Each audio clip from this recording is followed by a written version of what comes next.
Hi, I'm Manda Walker, the mortgage coach, and today I'm going to be talking to you about saving. It's great in December, obviously spending for Christmas and everything, but then January, let's hit the ground running and really start to save. So, here's some tips on how to save. Now, the first thing is how I saved for my deposit. Now, when I was saving up for my deposit for my flat, I went from doing a part-time job working at a supermarket to my first proper job. And what I actually did was I pretended, so it's all about mindset, that I was still on my old salary. I didn't actually have any higher outgoings, so it wasn't necessary to spend that difference in money. So every month, payday, I set up a direct debit where the difference between what I used to earn on my part-time job and what I earned on my full-time would go straight into a savings account. So because I never saw the money, it never really bothered me. You can also do this trick when you're trying to figure out what proportion of your money you want to save and for what. So what I'd like to say is, as per the last video, and I'll put the link in the chat, how to budget.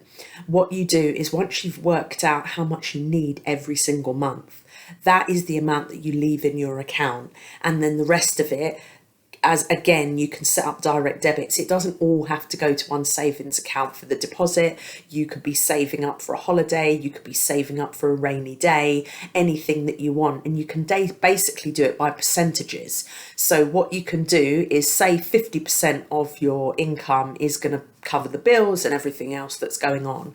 Then that other 50%, how do you want to split it? Do you want to do 25% on a deposit? Do you want to do 5% on a rainy day? How do you want to do it? And those self-employed out there, make sure a third of what you earn goes into an account to pay your taxes. I know it sounds really boring, but it's best to have that money accumulating over the year than doing your tax returns either in September or January, depends how organised you are, and then you get this big tax bill and you're like, oh no, haven't got the money to cover it. So make sure you can do that. So that's another great thing.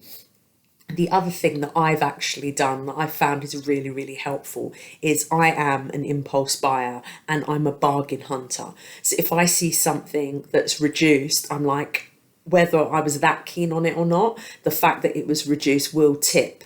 It will tip it over for me. So when I was 50-50 whether I should get it or not, as soon as I know it's discounted, that's when I want to buy. But what I've actually done is all the apps on my phone, I've actually taken out the passwords. So I actually have to put my password in. With my credit cards, I leave them all at home and I just carry my debit card in case I need that for anything. So I know if I have to make a purchase and it has to be on my credit card, I have to physically go home, get that card, and it has to be agreed purchase. It's kind of called the 24-hour rule.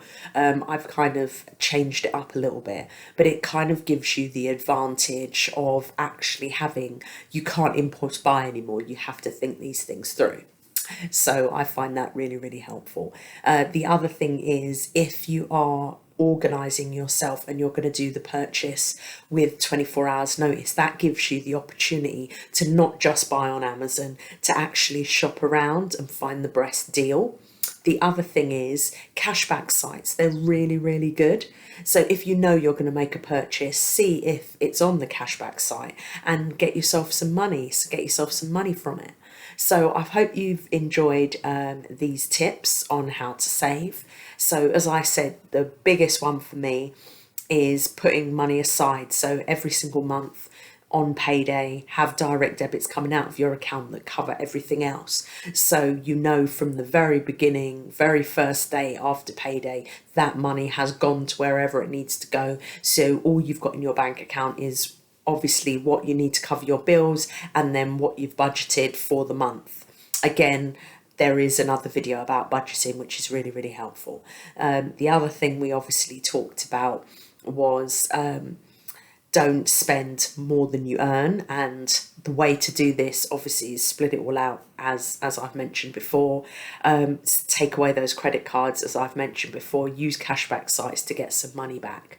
So I hope you found this very short, short and sweet video tonight, but I just wanted you to hit 2023, hit the ground running. And if you want any more videos about money or money mindset or anything outside of mortgages or inside of mortgages, whatever you want, just put it in the comments and I'll be sure to do a video on it.